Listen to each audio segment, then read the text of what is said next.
ዳጣ እንግዲህ የናታንን ፍቅር ተቀብለዋለች ማለት ነው። አስቢበት ልሰብበትና መልሱን እነግርሃለሁኝ ብለው ነበር። እንግዲህ በደስታ እየፈነጠዘ መቋቋም አቅቶት ደስታውን ወደ ሰላም ነበር የሄደው ማለት ነው። ሰላምዬን ይሄ ሁሉ የአንቺ ውጤት ነው እና ዳጣ እኮ እሺ አለችኝ፣ እኔ እኮ አቢጌልን ፈርቼ ነው እንጂ ድሮ መወድህ ነበር ብላለችኝ ብለው በደስታ ነበር እንግዲህ ለሰላም የነገራት ማለት ነው። ውሃ ከትምህርት ቤት መርፌ ይዛ መታ እንግዲህ ለምጥን እያወራቻት እያለ ወይዘሮ ማርታ ሰምታ እጅግ በጣም ተናዳም ነበረ። እንዴት ትምህርት ቤት ላይ ይሄ ነገር ይሰራል እያለች ስትል ነበረ። ማርታ እንግዲህ ውሃን ምን ላድርግሽ? ወደ የት ላስገባሽ? ወይስ ከእንደገና አልውጥሽ? ወደ የትስ ነው የምሸሽግሽ? ኧረ ተይ ግድ የለሽም እያለች በብዙ ነገር እየተናደደችባት ነበረ። ውሃን ምንም ትንሽ የማገናዘብ እንትን አለባት።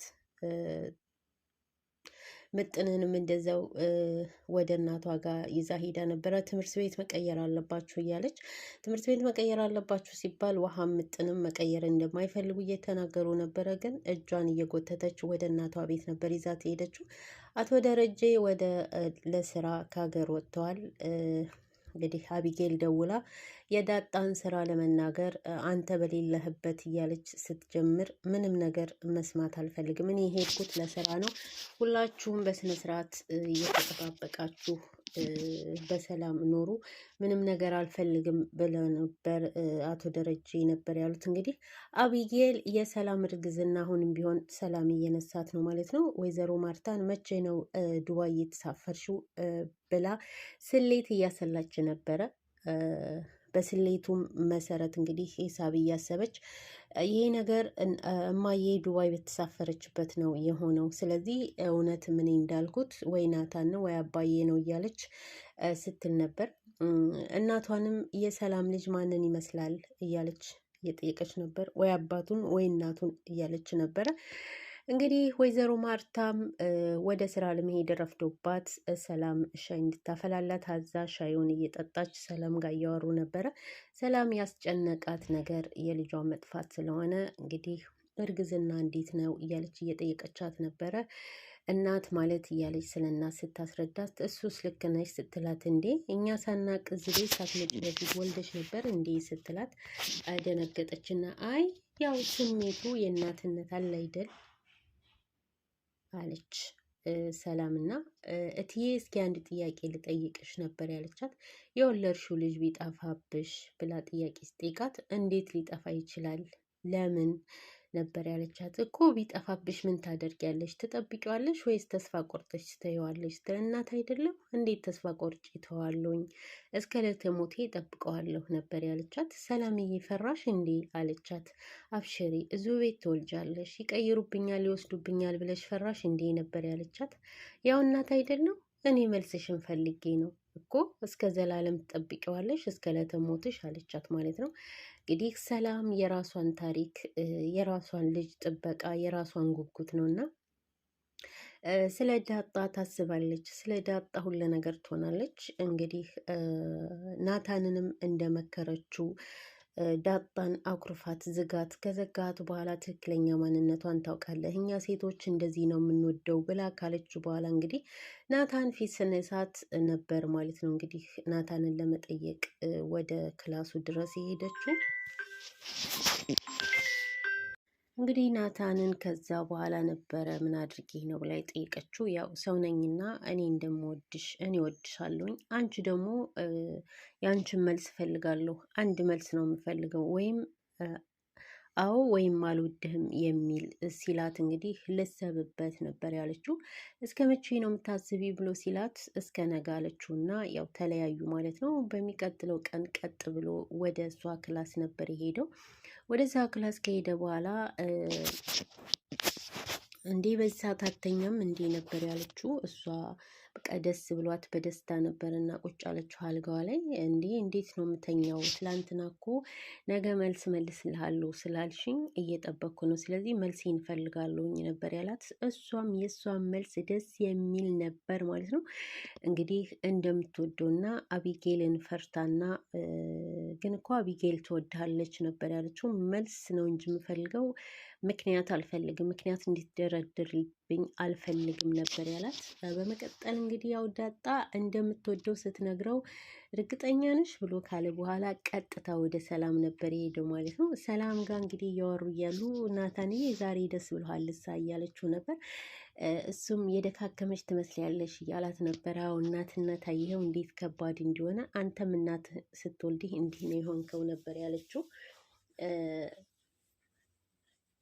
ያው እንግዲህ እንዲህ ነበር እናት እንዲህ ነበር የተሰቃየችው። እና ካለ ነገር አባት ተቆራጭ ከሚያደርግልህ ለእናትህ አለሁ ብለህ አስታውሳት፣ እንደምትወዳት ይሰማታል ነበር ያለችው። እናቴ እንኳ ለቡና መግዣ ይቸግራት የሚል ይቸግራታል ሳይሆን አስታውሳት፣ አንተ ጠይቃት ነው ያልኩህ ነበር ያለችው ማለት ነው።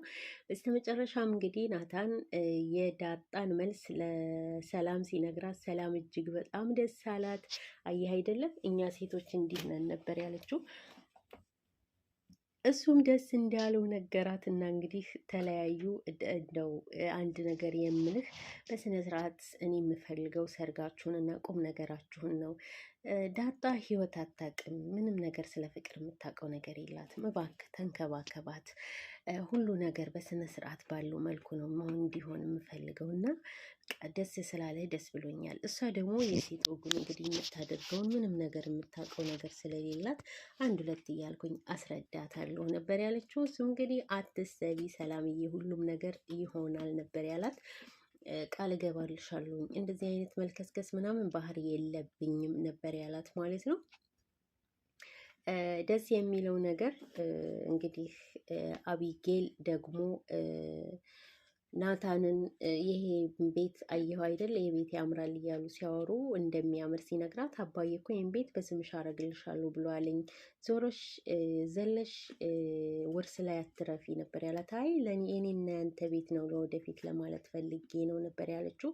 እሱ ደግሞ ከሌላ ወንድ ጋር እንጂ መኖር የምትችይው እኔ እንዳንቺ አይነት ሴት ማግባት ፍላጎትም አይደል የለኝም፣ መኖር ትችያለሽ ከሌላ ወንድ ጋር የፈለግሽውን አግብተሽ ነበር ያላት። እጅግ በጣም ተናዳ ነበረ፣ ግን እሱ እንደማይፈልጋት አስረግጦ ነገራት።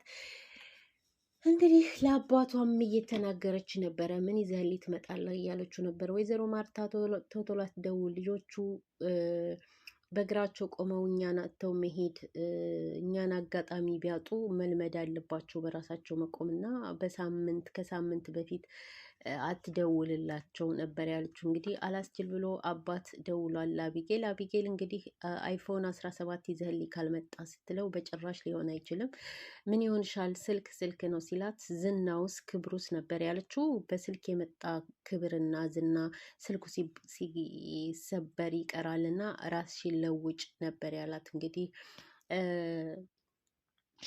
እሷ ቢሆንም ግን ያው ይዞላት እንደማይመጣ አቶ ደረጀ ሲነግራትምም ለማዳመጥ ፈቃደኛ አይደለችም።